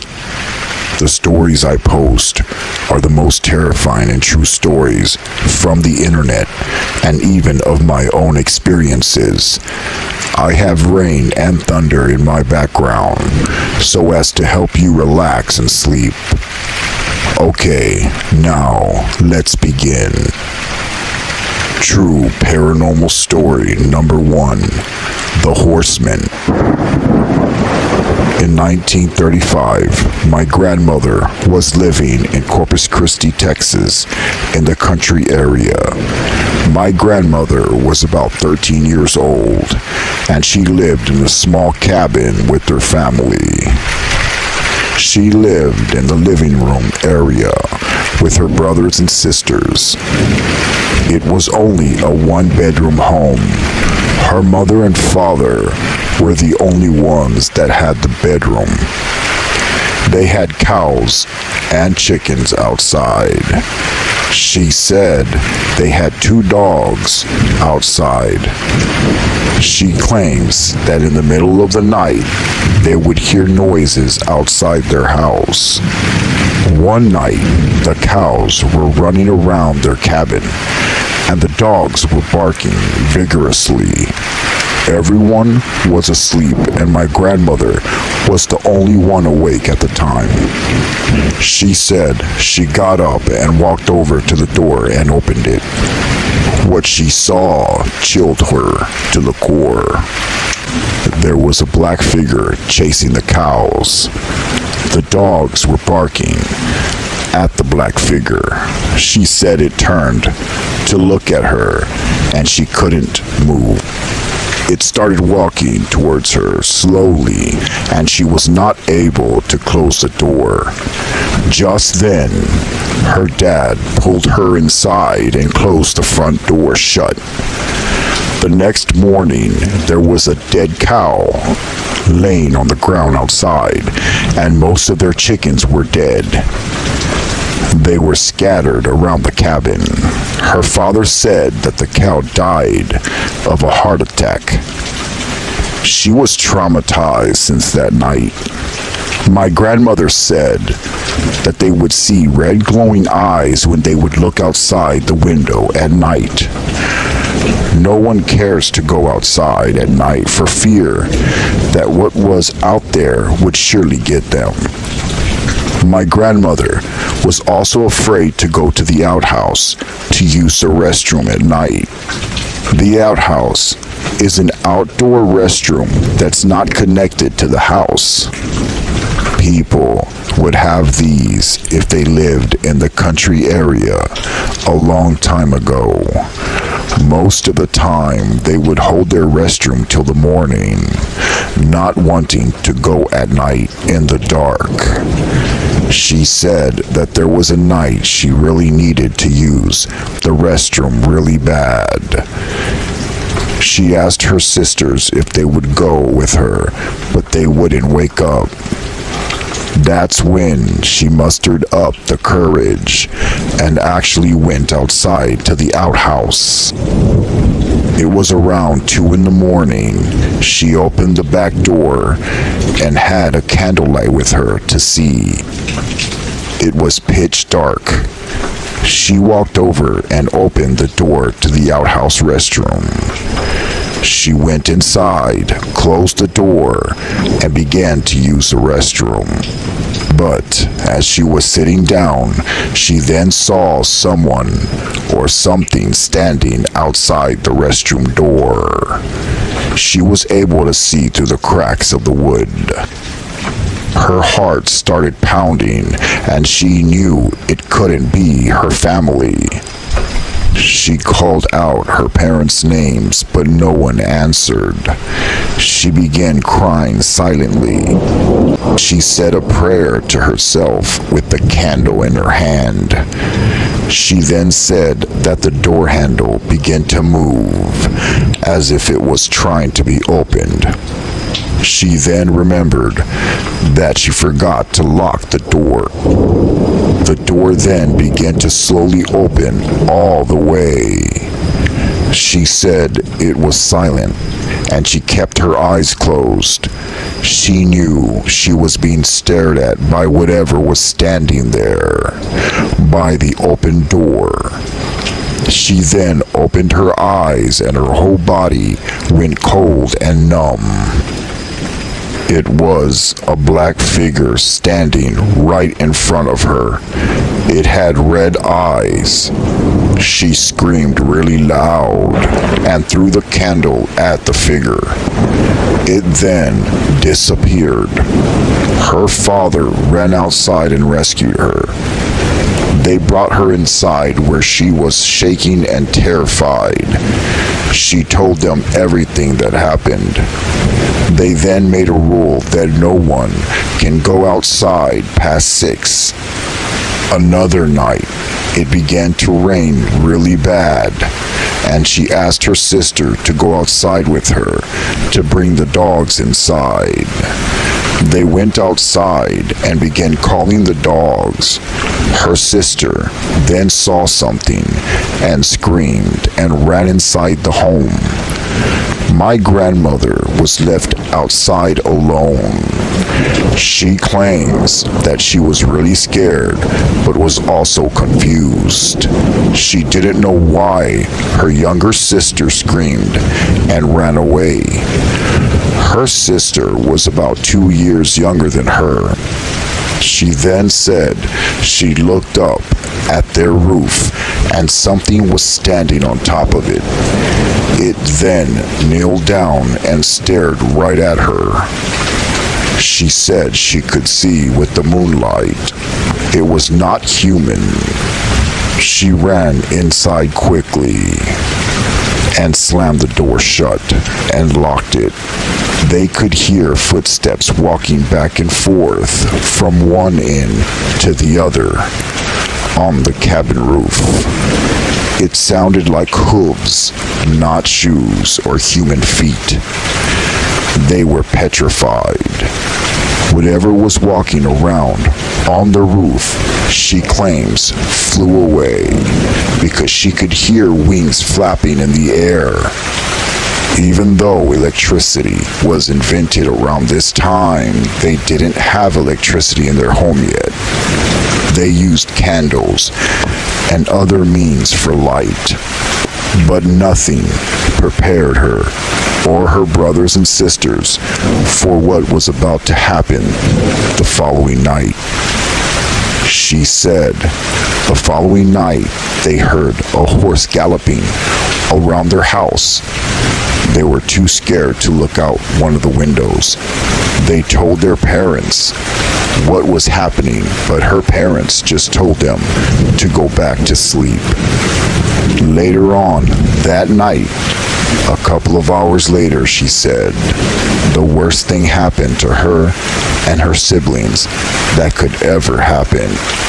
They all woke up to a horse galloping all around them in the living room area of the cabin where they were sleeping. She said that the horse was galloping around them and stomping on the floorboards, making so much noise. It sounded like the floor was gonna break in. She said, as the noise was going on, her sisters were screaming. It was dark and everyone had their heads covered up with their blanket. But my grandmother uncovered her head and pulled the blanket down to look at what it was. That's when she said she saw a black figure on top of a horse that was galloping in the middle of the living room. It had red glowing eyes with a cowboy hat. She also noticed that he was going around in circles, almost stomping on them, getting very close. When her parents opened the door, her parents screamed and prayed out loud. At this point, the figure and the horse disappeared. When they finally lit the candles and were able to see inside their home, the floorboards were covered in muddy hoofprints where the horse was galloping all around them. They had no choice but to live there for a couple more years. They didn't have enough money to move. A priest came to bless the house after the stomping horse incident. She said that they would occasionally still hear noises outside their home, but nothing came inside their house since the blessing. There was times that they would hear soldiers marching by their cabin at night to a drumbeat. They would look outside, but nothing could be seen. My grandmother passed away in 2005, and she told me other true stories, but nothing was as terrifying as this story. The things she told me, I will never forget.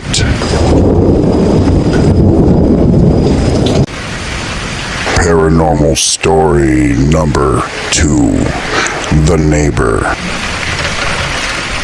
This true story happened around the Bridgewater Triangle area during the 1890s. It also came out in the newspaper at that time what had happened. A couple had moved into a neighborhood that was pretty fancy with 2 to 3 story houses. The couple started getting settled in and were very excited about their new place. They were up late one night around 12 midnight, arranging the things in their new house. They made themselves some coffee and were chatting amongst themselves regarding what they're going to do with the home and the renovations that are to come, when all of a sudden they got a knock at their front door. They were afraid to see whom it was because it was so late already. They decided to open the door after seeing that it was a man holding something and smiling.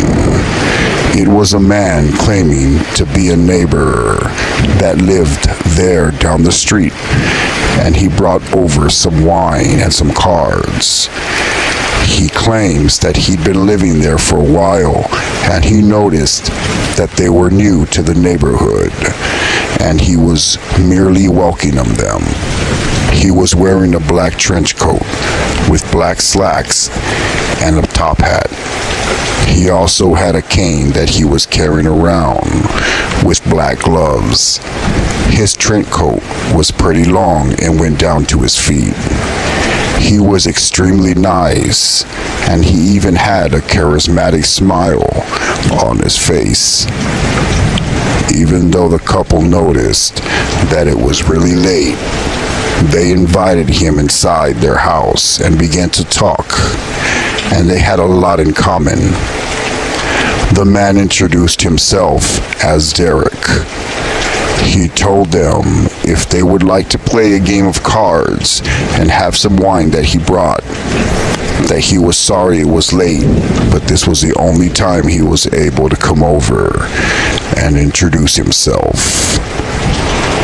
They showed him around the house and told him that it was fine.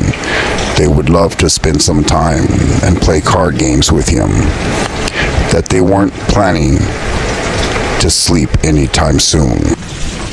This day actually fell on a Saturday, so most people would stay up late, especially during the weekends. They didn't think it would be a problem, so they began to play cards and have wine. As they were playing cards, they noticed the man was starting to act a little different. He sometimes would become judgmental. The husband said that at times it looked like the man's eyes would change color. His wife even noticed this also. They were having a good time late into the night. They were getting pretty tipsy off the wine. It was about 3 in the morning already, and the woman was enjoying the night when she dropped one of her cards on the floor.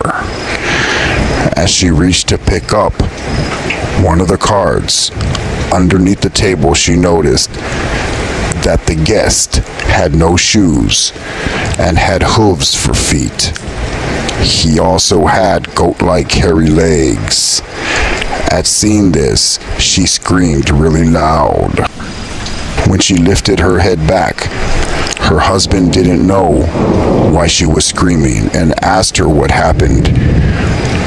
Derek, the guest, then looked at both of them with an angry face. After knowing that she saw his goat legs, he then morphed into a ball of fire. He then shot straight up into the ceiling all the way through their roof of their house and into the sky. They couldn't believe their eyes of what they just saw. The following morning, they told everyone what they witnessed, including the newspaper companies, who then came to their house and took pictures of the aftermath. You could still see a photo of the actual event and the actual picture if you look it up. True paranormal story number 3, The Creature at Night. My older sister, who is Irish and Italian, recently got married to this guy who is Navajo. After they settled down together, she has a boy from her first marriage come down to stay with them. They invited me to hang out with them down on the reservation where her new husband has a house and property. I ended up bringing a few friends. Being a white guy, I know nothing about native or skinwalker legends or stories. One of the friends that come along, Gregory, however, is into horror and demons, things like that, and knows all these different werewolf, vampire, and even skinwalker stories, and all kinds of horror legends. With not much else to do, we were out in the middle of a few 100,000 acres of hills and wooded land. We ended up sitting around a small bonfire with him telling us one story after another. The next day, we all take a ride to the school to bring my nephew home. My sister usually picks him up, but she has some errands to run. Along the way, we pass by this creepy looking guy sitting under a tree beside the road. He looks kind of old, but in a way it's difficult to tell. Regardless, he's definitely creepy. The way he's watching us, it looks like his eyes are kind of unaffected by the light. As we make our way back home from the school, my nephew, who is sitting right next to me, seems pretty quiet and shy and not too talkative. But just as we pass by this guy that looks really creepy, my nephew ducks down behind me and starts tugging on my shirt. I asked him what's going on, why is he tugging on my shirt? And without taking his eyes off the guy, he whispers, "I don't like that man. He's really bad." It's the way he said it gave me chills, but at the same time, I really didn't think that much of it. Well, that night, Gregory and my other two friends, Jeff and Sarah, and I all head out to go check out this abandoned part of the reservation, which is supposedly haunted. Earlier that day, I had been warned by my brother-in-law not to do it. He said that it's inhabited by ghosts of the past and some kind of dark being. Of course, that only serves to make us really want to go even more. So, we dismissed the warnings and, of course, the ghost stories. We take the keys to my sister's SUV and off we go. When we first get there, I have to admit, it was a lot spookier looking and frightening than I had expected it to be. It looks to me to have been some sort of mining town, like the kind that you would see on westerns on TV. Anyways, just about every window is completely busted out, with only a shredded piece of glass here and there sticking out. There was not much of anything at all. As we walk around, Jeff begins to talk about his old memories and past flings with different girls. He brings up a girl and begins talking about his love life. Sarah and I, of course, roll our eyes as he starts talking about his old memories. We let him talk about all that to himself. We leave him and Gregory together, and we walk about amongst ourselves. We find a cozy corner out of sight and start getting comfortable, if you know what I mean. We are going at it for about 5 to 10 seconds when we both notice it has suddenly turned chilly. Just as we huddle up together for warmness, we hear a blood-crawling scream. We jump up and run back into the direction of the SUV. We look towards where we saw Greg and Jeff last, and there they were facing the remains of the front of the building.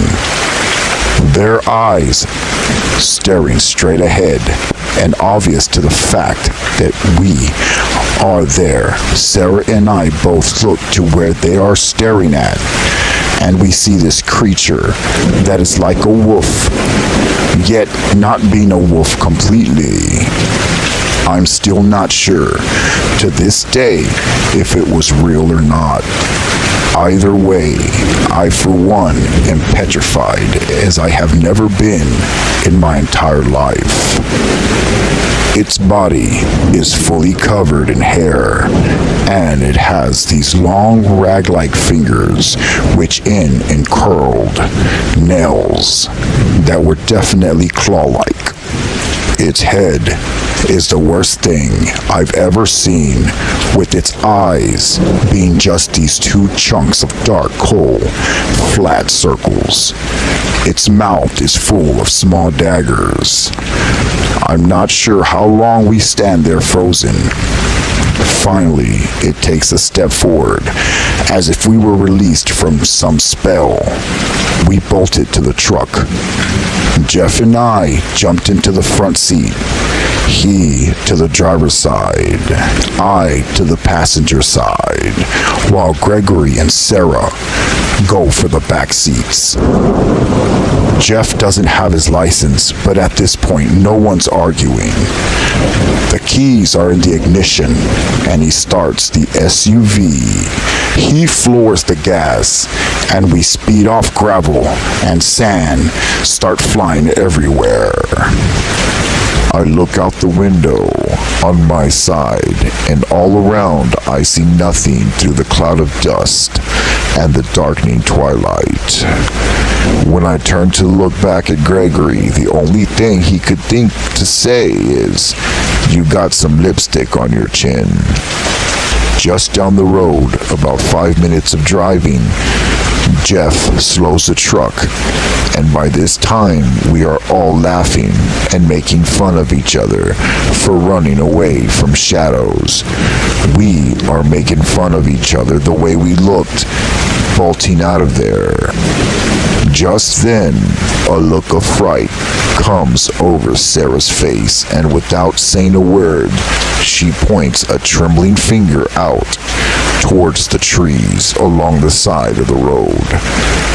I see nothing but fear in her eyes.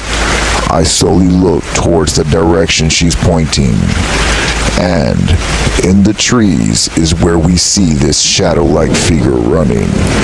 Just by the side of the tree line, it's running parallel to us, as if it's keeping pace with us. We all say in unison to Jeff, telling him just to speed up and hurry up. He again presses down on the gas and the SUV springs into life. But that thing, whatever it was, stayed with us every inch of the way. I started freaking out, yelling out, "We're not gonna make it." I turned towards the right side of the SUV, and what I saw chilled my blood to the core. I tell Sarah to just look at me. Do not look outside the window.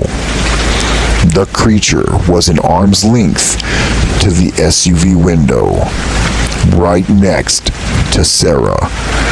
I pulled her away from the window, and we all leaned towards the other side of the SUV, trying to stay as far as possible from that creature.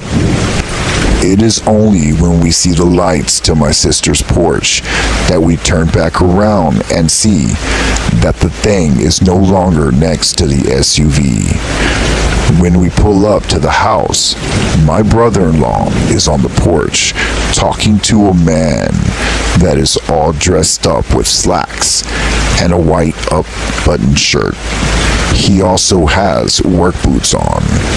He introduces himself as a local shaman. When we get up to the porch, this shaman guy is in the middle of doing some kind of blessing. When he finishes, my brother-in-law simply turns to us and says, "Now you know, maybe next time you'll listen." Later, after the shaman leaves, my brother-in-law admonishes us, saying that by telling the skinwalker stories, we put everyone out there in danger. He said just mentioning them can make them come and seek you out. Even listening to this story at night alone can bring a skinwalker into your room. Be very, very careful what you say and what you do. These things aren't just legends or myths. They're real, believe me.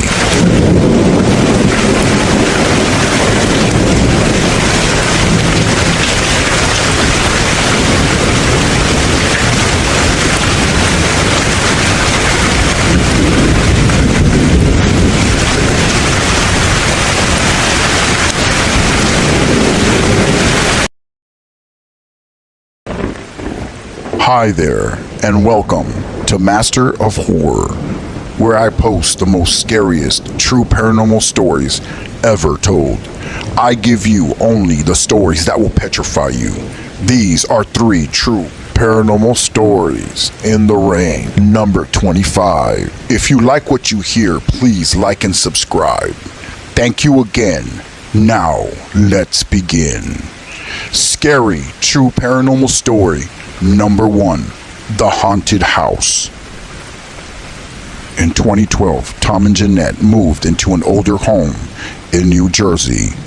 As they began to renovate their new home, they found pentagrams outside carved into the trees surrounding their home. They dismissed it, not wanting to make a big deal about it.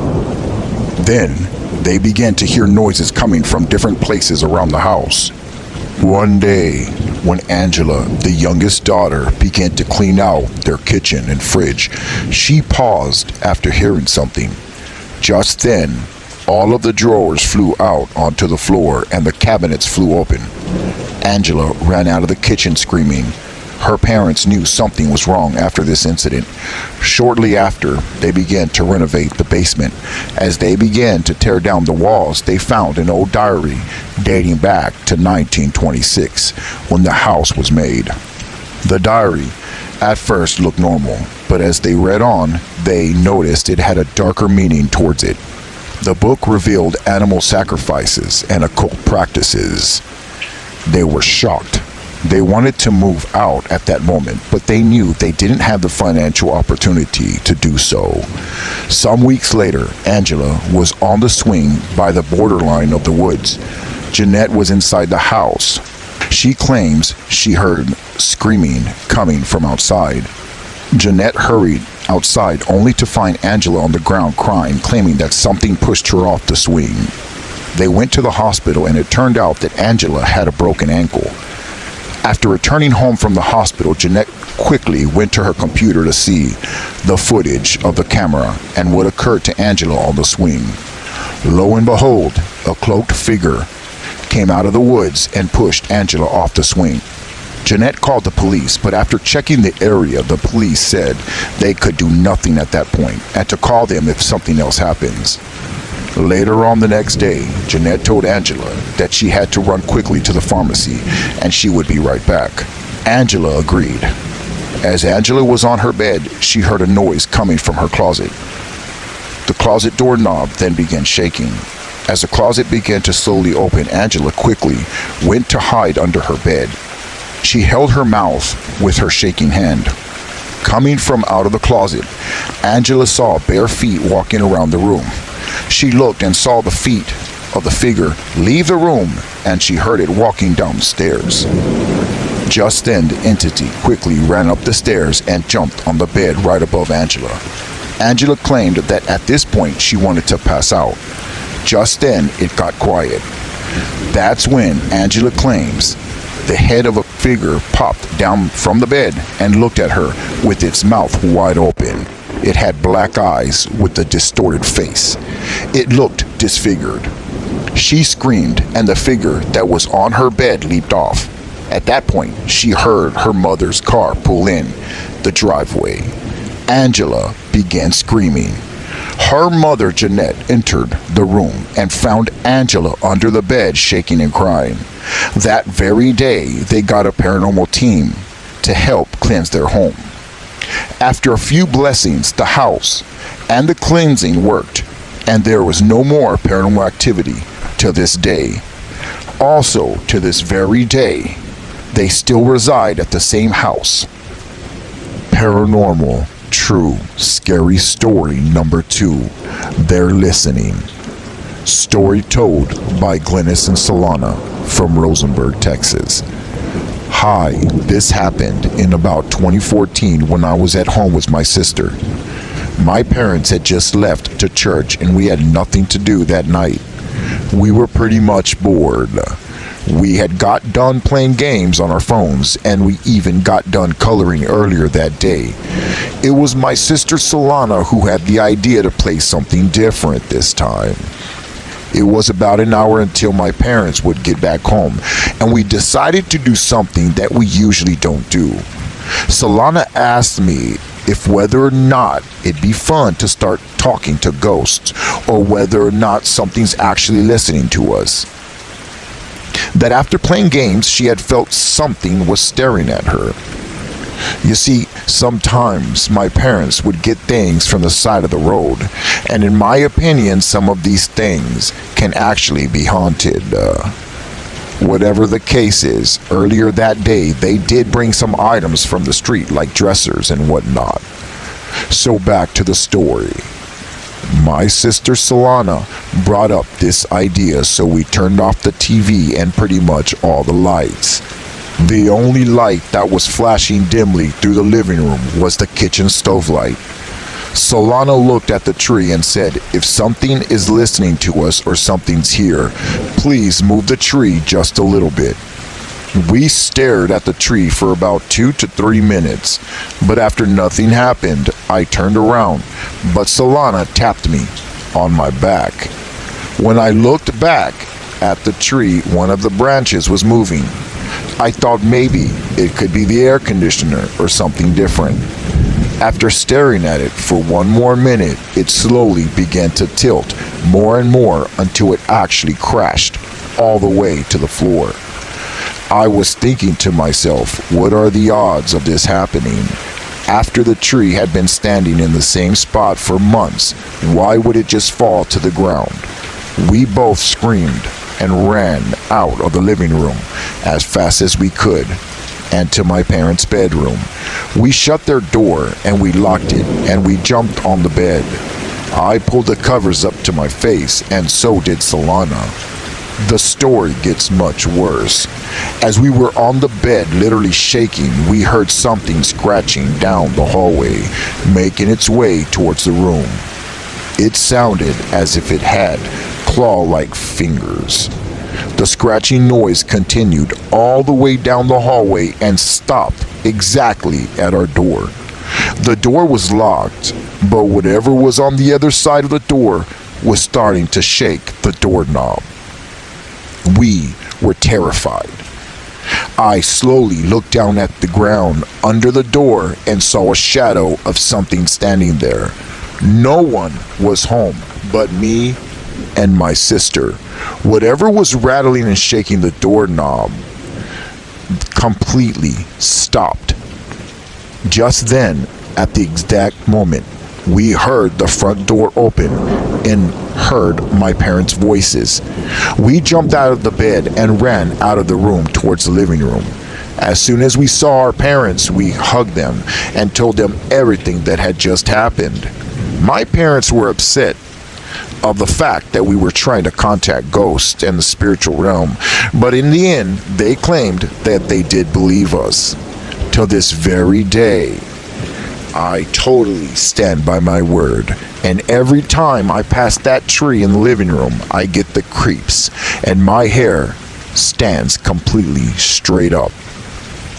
True paranormal story number 3, something on the sofa. Personal story.